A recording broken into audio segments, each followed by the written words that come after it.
Finally ভাই হাজির হয়ে গেলাম এক অসম লেভেলের ফোন নিয়ে। বলছি পোকো 7 আল্ট্রার কথা। আসলে এই নামেই রেডমি K80 Pro রিব্র্যান্ডেড হয়ে আমাদের দেশে আসতে যাচ্ছে।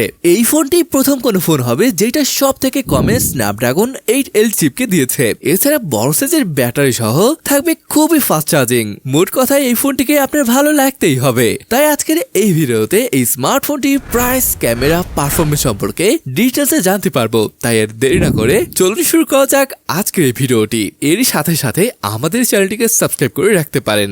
গাইস, ডিজাইন নিয়ে তো বলবো, বাট ভাই এটা যে পারফরমেন্স আর ক্যামেরা, এটার জন্য আপনাকে ওয়েট করতেই হবে।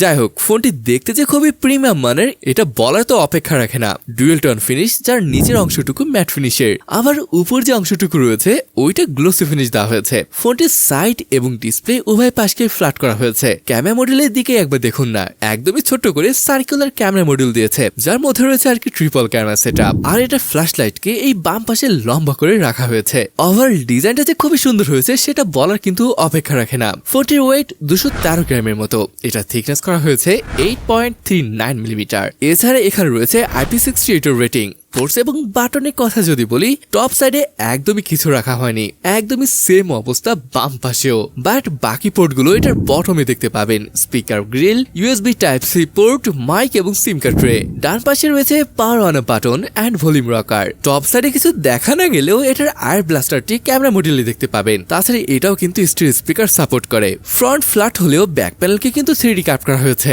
যেমনটা বললাম, ডিসপ্লেটি ফ্ল্যাট এবং এখানে রয়েছে 6.67 ইঞ্চের TCL OLED ডিসপ্লে। আর এটাকে প্রোটেক্ট করছে Xiaomi 2nd Gen Dragon Crystal Glass 2। Now this is আর 120Hz LTPS প্যানেল। কোনো ভেরিয়েবল রিফ্রেশ রেটের সুবিধা এখানে পাবেন না, বাট এখানে পেয়ে যাবেন 2K রেজুলেশন, যার কারণে ব্যাপারটা বেশ ইমপ্রেসিভ লেগেছে আমার কাছে। বেজেলস অলসো লুক সিমেট্রিক। তবে যদি এটার বটম ভালোভাবে লক্ষ্য করে দেখেন, দেখবেন এটি স্লাইটলি মোটা। আবার যদি এটার ব্রাইটনেসের ব্যাপারটা আসে, হ্যাঁ, এটা খুবই ব্রাইট একটা ডিসপ্লে। কেননা এখানে আমরা পাচ্ছি 3200 নিটস পিক ব্রাইটনেস। তবে এটা HB মোডে এসে দাঁড়িয়েছে 28 নিটসের মতো। এই ডিভাইসটির ডিসপ্লে যেমন HDR10+ সাপোর্ট করে, ঠিক তেমনি ভাবে ডলবি ভিশনের সাপোর্টও কিন্তু পেয়ে যাচ্ছেন। তবে মজার ব্যাপার হলো, এত হালকা এবং পাতলা ফোন হওয়া সত্ত্বেও অবাক হবার মতো বিষয় হলো এটাতে 6000 mAh এর বিশাল সাইজের ব্যাটারি ব্যবহার করা হয়েছে। এখন হয়তো বলবেন, এত বড় একটা ব্যাটারি তো দিয়েছে ভাই, বাট চার্জ হতে তো অনেক সময় নেবে। এরকম প্রবলেম হবে বলে তো মনে হয় না, কেননা এখানে ব্যবহার করা হয়েছে 120 ওয়াটের ফাস্ট চার্জিং। জি গাইস, 120 ওয়াটের। তাই আপনার ফোনটি মোটামুটি 28 মিনিটের ভিতরে ফুল চার্জ হয়ে যাবে। এছাড়াও এটা ওয়্যারলেস চার্জিং এর ব্যবস্থা রাখা হয়েছে, অর্থাৎ এটি সাপোর্ট করে 50 ওয়াটের ওয়্যারলেস চার্জিং।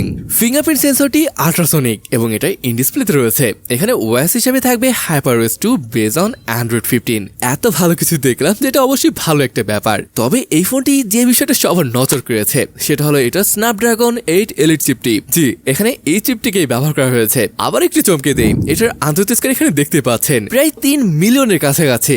ভাই, বুঝতেই পারছেন এই চিপটি কতটা পাওয়ারফুল করে তুলেছে এই ফোনটিকে। এখানে র্যাম অপশন থাকবে মাত্র 2টি, 12GB এবং 16GB। RAM type LPDDR5X। আবার স্টোরেজ অপশন রয়েছে বেশ কয়েকটি, 256, 512 এবং 1TB, যেটা try পার্কি UFS 4.0। Now it's time to talk about the cameras. Primary sensor হিসেবে এখানে ব্যবহার করা হয়েছে OmniVision Light Fusion 850 মেগাপিক্সেলের সেন্সর, সাথে থাকবে OIS সাপোর্ট। আবার এটার সেকেন্ড যে সেন্সরটি রয়েছে Samsung KDN 32 মেগাপিক্সেলের সেন্সর। এছাড়া এখানে 50 মেগাপিক্সেলের Samsung JN5 সেন্সর রয়েছে, যেটা আর কি টেলিফটো সেন্সর। এটার সাথে OIS থাকবে। চলুন কিছু ফটো স্যাম্পল দেখে আসি।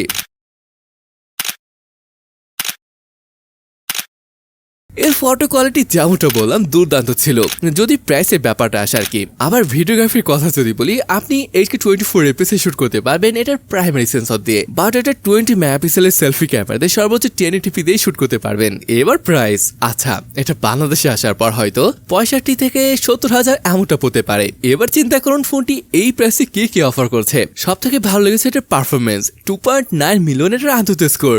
অবশ্যই এই প্রাইসে অন্য কোনো ফোন দিবে না।